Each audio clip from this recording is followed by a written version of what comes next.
This is happening. This is not even gambling, just because the universe says so. Last time this was the case in the playoffs. Now, I played against DK last year, and he killed me. The year before that, though, I played him in the Super Bowl, in the championship round for all the marbles, 14-team league, and he scored 3 touchdowns. So you're watching Prop Points with the Guru, John Hansen, on VSiN, the Sports Betting Network. Let's take a look here at our record once again.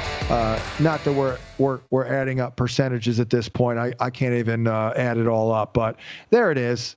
I mean, I would think 40 picks over 500 is pretty good. The Monday night, Thursday night specials are high risk.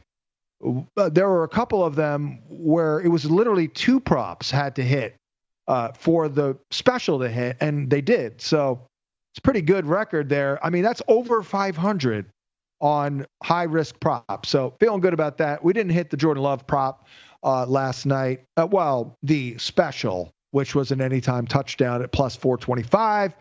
But hey, on the right track. It was, in fact, his most active rushing game of the season. But he does not really like to run. That's pretty darn obvious here with Jordan Love. But all right, so we're 3-1 last night. Jordan Love over the 5.5 rushing yards. By the way, I think he got that on their third play, I think. I mean, it was very early. I love there's nothing better than, and I stopped doing this too because I think I curse myself, but like the game's like we're 4 minutes in. Love prop, check.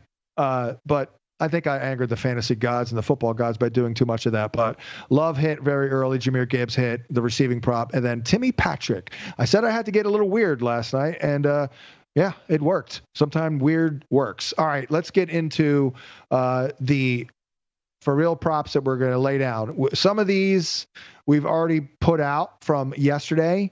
And then basically 5 we already put out, 5 new ones. And then I did kind of reorder them just a little bit. Keep in mind, we do have a best bet at the very end. And the best bet is hit 4 weeks in a row, at least. Last week, right, it was Bijan Robinson. I even did a body language report on Bijan Robinson during a live stream when he's shown warming up by ESPN. And I'm like, oh, hold on, body language report. I was like, oh, he's feeling it. Oh, he's feeling it, baby. And he was. So there's that. We'll go into DK Metcalf to start off. Over 63.5 receiving yards. Now, as I mentioned earlier, look, the matchup's fine. The Cardinal defense has been pretty good. But they are a top 5 pass funnel. So that does help. They are also allowing the 3rd fewest receiving yards on deep throws, traveling 20 or more yards down the field. We show it as a positive schematic matchup, though, for DK. He'll see a lot of Starling Thomas, who has improved. But honestly, this is all about yours truly, because I've been a DK hater, as I explained. Every single time I've faced off against DK Metcalf in my number 1 league, which is a listener league at SiriusXM. Fantasy Points does the morning show on the fantasy channel on SiriusXM. And I'm playing against him in the playoffs today, this week. Last time this was the case in the playoffs. Now, I played against DK last year, and he killed me. I mean, he had a huge game. The year before that, though, I played him in the Super Bowl, in the championship round for all the marbles, 14-team league, and he scored 3 touchdowns. So this is happening. This is not even gambling, just because the universe says so. So I'm going to pop that one in there. Brian Thomas, over 55.5 receiving yards. This one here is a little bit more scientific, but it's certainly a pretty solid matchup. The Titans have been a perimeter funnel of late, having allowed the 8th fewest schedule adjusted fantasy points per game to slot, 6th most to the outside. And what else here? They have allowed the fewest receiving yards on deep throws, traveling 20 or more yards downfield. But this number is it's just too good. It really is just too good. Actually, Yeah, no, I'm fine. I'm going to go with Brian Thomas over 55.5. It's just too good of a number, period. Mac Jones was really good last week. Brian Thomas is a stud.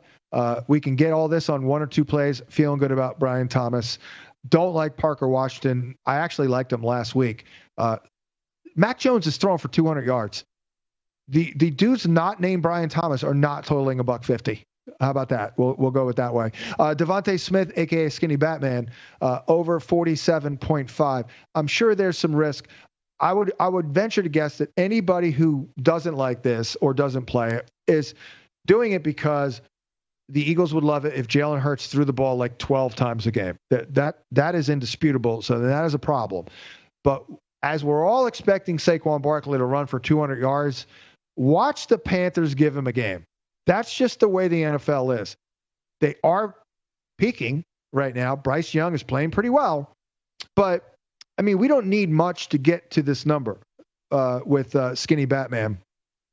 The Panthers are extremely beatable. They're zone heavy.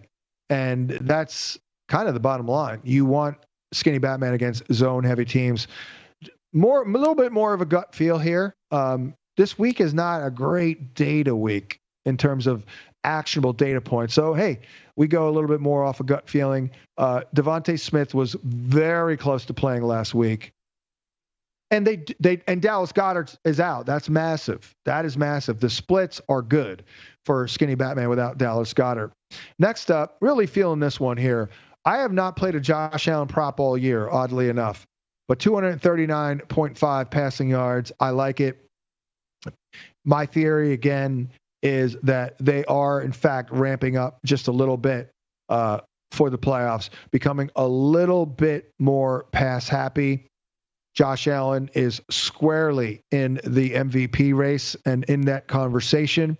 Rams allow, it's a middling matchup by the numbers in this regard. 15th most passing yards per game.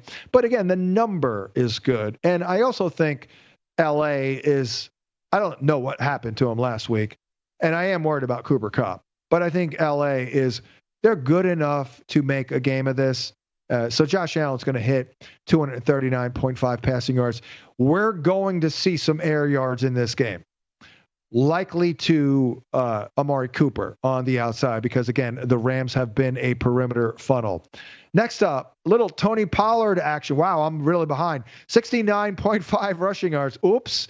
Tony Pollard absolutely crushes when they are winning. Let's just end it there. Cade Otton against the Raiders. They have been absolutely brutal against tight ends all year. They are an underneath funnel. Cade Otton should not be rotten in this game. Raiders giving up the second most receiving yards per game. We talked about this one last week as well with Noah Gray and Mr. Kelsey. Calvin Ridley, we talked about. They play a lot of man coverage. He'll crushes that 65.5. MVS, we covered that. They play a lot of single high in man coverage. They give up big plays. And then TJ Hawkinson over 36.5. They play a lot of zone.